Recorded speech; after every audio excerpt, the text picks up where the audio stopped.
Alors bonsoir docteur. Aujourd'hui, nous sommes là pour parler d'un phénomène assez courant dont on entend parler quand même dans le monde, beaucoup plus en Occident. Il s'agit du suicide. Voilà, plus de 804 000 personnes dans le monde en meurent chaque année. C'est sur la base des statistiques 2012 publiées par l'OMS que je le dis. Et une personne meurt par suicide chaque 40 secondes dans le monde. Un phénomène qui apparemment tue encore plus vite que la guerre et que les catastrophes naturelles. Alors, on aimerait avec vous savoir déjà le suicide. Qu'est-ce qu'il faut entendre par là? Merci, madame la journaliste. Le suicide, comme vous venez de le demander tout à l'heure, en fait, est le meurtre de soi-même. C'est une agression qui est dirigée vers soi-même. C'est une auto-agressivité, en fait. Donc, quand on parle de suicide, c'est le fait de mettre fin à ses jours soi-même. Voilà ce que je pourrais vous dire au sujet du mot suicide. Alors le suicide, on en entend parler beaucoup plus en Occident. Alors on se demande si c'est un phénomène qui se déroule aussi en Afrique, dans nos pays africains. Est-ce que c'est une réalité? Oui, merci madame la journaliste. C'est vrai que au départ, je dirais jadis, les suicides étaient très rares en Afrique. Et quand quelqu'un se suicide, cela voudra quand même signifier que, au point de vue psychologique, ce quelqu'un, bien cet individu, est, je dirais, perturbé psychologiquement. Et par rapport aussi aux représentations socio-culturelles, que la religion, surtout parce qu'elle est très développée en Afrique, nous enseigne que quelqu'un ne doit pas mettre fin ou bien n'a pas le droit de mettre fin à ses jours. Donc c'est ce qui explique la rareté des suicides en Afrique. Mais de nos jours, du fait des mutations sociétales, il y a l'internet, il y a la télé, on a constaté que le suicide ou que les tentatives de suicide commencent maintenant par être fréquents en Afrique. Et donc, voilà, le suicide qui est aujourd'hui chose présente aussi en Afrique. Est-ce que vous pouvez nous dire, c'est quoi les raisons qui peuvent conduire un individu à décider de mettre un terme à sa vie?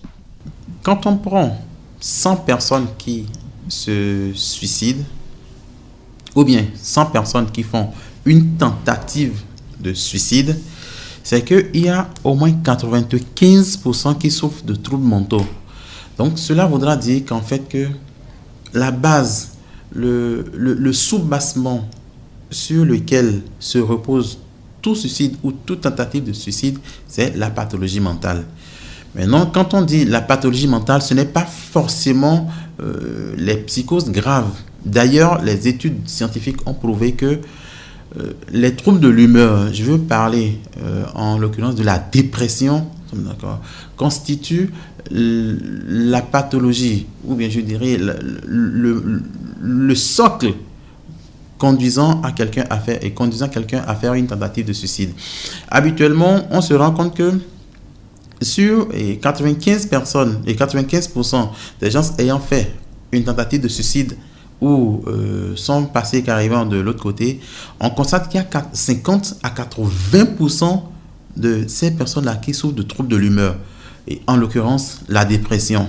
Et quand on parle de dépression, c'est quelque chose qui est connu de tout le monde, c'est une souffrance psychologique, je dirais c'est une tristesse morbide, une tristesse, je dirais, maladive, parce que devant une situation de malheur, on peut être triste, mais au bout d'un certain moment, ça devait rentrer dans l'ordre. Mais celui qui déprime a cette tristesse qui dure dans le temps et qui parfois, même quand un certain nombre de choses se règlent, cette tristesse perdure.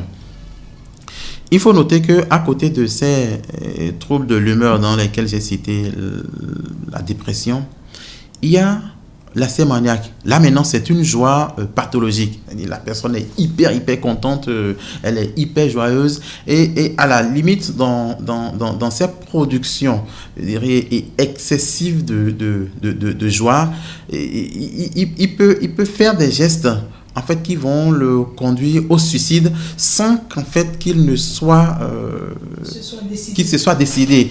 Il y a aussi, maintenant, de l'autre côté, les pathologies mentales, je dirais graves, la schizophrénie.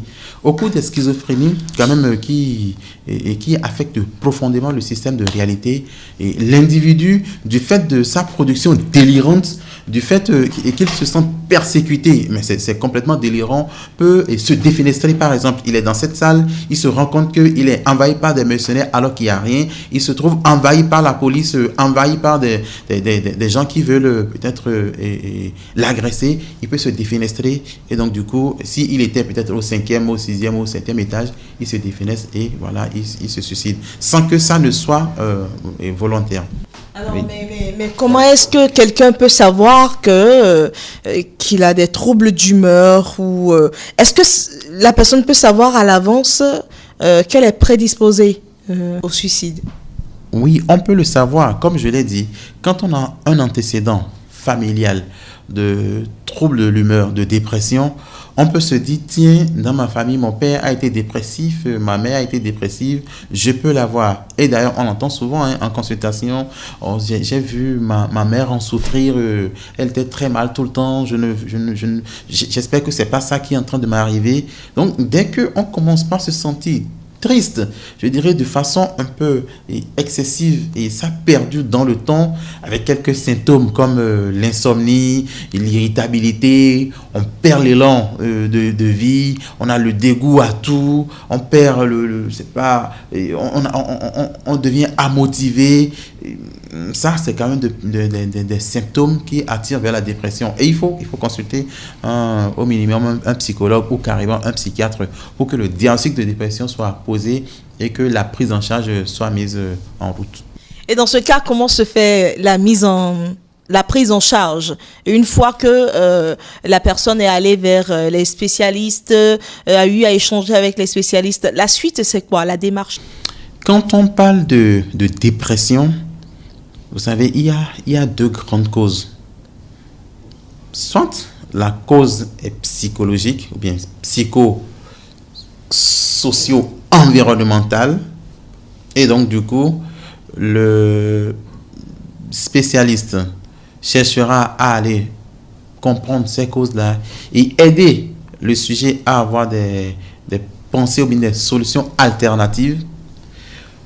Dans ce cas-là, ça va consister à peut-être voir quelles difficultés cette personne a, difficultés relationnelles, les ruptures sentimentales, les deuils. On l'aide à régler ce problème que l'individu lui-même, de par l'énergie psychique qu'il a, n'arrive pas à gérer cette situation.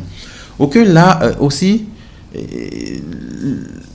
si on se rend compte que ça ne suffit pas, on dit l'approche psychologique, le traitement psychologique ne suffit pas, on peut médicaliser la relation. Donc, lui mettre un antidépresseur, et ça, vraiment, c'est quand même l'apanage du médecin psychiatre et suivre. Voyez. La seconde cause, c'est elle est endogène. On parle de maladie endogène. C'est-à-dire, vous avez tout, le sujet, il a tout à sa disposition. Il vit bien, mais il ne sait pas pourquoi il va mal dans son être. Il ne sait pas pourquoi il souffre psychologiquement. Il vous dit, mais docteur, je ne manque de rien. Tout se passe bien, mais je ne sais pas pourquoi je suis comme ça. Ça doit être difficile à détecter. Oui, ça, c'est de toute façon, même quand on fouille, vraiment difficile à détecter, mais quand on fouille dans bien souvent de cas, on ne trouve pas de cause. Et donc, on se dit, cette dépression est une dépression endogène. Donc, ce n'est pas sous-tendu par un événement spécial de la vie. Et quand c'est comme ça, c'est beaucoup plus difficile. Et c'est même dans ces cas que les gens essaient de se suicider. Parce qu'il est mal, il ne sait pas pourquoi il est mal, il cherche à s'en sortir, il ne trouve pas les issues de sortie et il se dit, bon, vraiment, j'en ai marre de souffrir psychologiquement, de souffrir dans mon être et il faut que je mette fin à ça. Donc, et quand c'est comme ça, et dans bien souvent de cas, nous on parle de dépression, état dépressif majeur, il faut voir le spécialiste. Et nous, on hospitalise ces personnes-là en général. En général, c'est une hospitalisation qui dure quand même au minimum 1 mois pour essayer vraiment d'accompagner aussi suffisamment que cela se doit à cette personne. Et il faut aussi ajouter que dans ce cas, le traitement médicamenteux est long. Est vraiment long parce que il faut aller toucher, je dirais, le fond même. L'une des causes que j'ai aussi citées par rapport aux tentatives de suicide, j'ai parlé des psychoses graves. Bon, je ne voulais pas dire directement des schizophrénies. La schizophrénie, c'est quand même c'est une affection mentale grave. Je dis, c'est une psychose. Dans les psychoses, c'est que l'individu rompt avec le système de réalité. Donc, il se crée une bulle dans laquelle lui, on est ici, on sait qu'il fait jour, mais le psychotique grave, parce qu'il est dissocié, son esprit est scindé, lui ne reste plus dans le même système de réalité que les autres. Donc, au cours de ces psychoses graves, surtout de la schizophrénie, les productions délirantes sont, je dirais, un peu florides. Parmi ces productions délirantes, il y a le mécanisme hallucinatoire. L'individu, le sujet va halluciner, il va voir des choses que tout le monde ne voit pas. Ou bien il y aura une force intérieure qui va être là, qui va dire, fais ceci, agis. Donc, à partir de l'instant où il y a cette force qui agit, il ne saura pas quand est-ce qu'il a pris un couteau, quand est-ce qu'il a pris un revolver pour se tirer la balle dans la tête. Et quand c'est comme ça, on pense que c'est quand même, c'est plus triste parce que le sujet met fin à ses jours sous injonction d'une force intérieure qui le téléguide, quoi. Nous, on parle de syndrome d'influence. Donc, il est influencé par quelque chose qui, dans la réalité, n'existe pas. Il est dans son délire. C'est ça. Oui. Mais est-ce qu'il y a des gens qui arrivent à guérir de ces symptômes-là totalement? Ou est-ce qu'il y en a qui sont condamnés à vivre avec toute leur vie? Oh, oui, c'est une question, je dirais, un peu difficile que vous me posez. Je sais qu'au départ, on disait qu'une schizophrénie qui en guérit n'en est pas une. Mais avec l'évolution de la science, des médicaments, je dirais, très très élaborés, performants, ont été quand même fabriqués. Et aujourd'hui, le schizophrène peut être stabilisé. C'est-à-dire, on lui met son traitement, on le suit et il peut travailler, il peut vivre dans la société comme tout le monde, mais vraiment suivi. Bon, en sachant que, bon, on ne pourrait pas dire qu'il est guéri. Mais ce qui est sûr, moi je préfère parler on peut le stabiliser sans qu'il ait des troubles graves du comportement.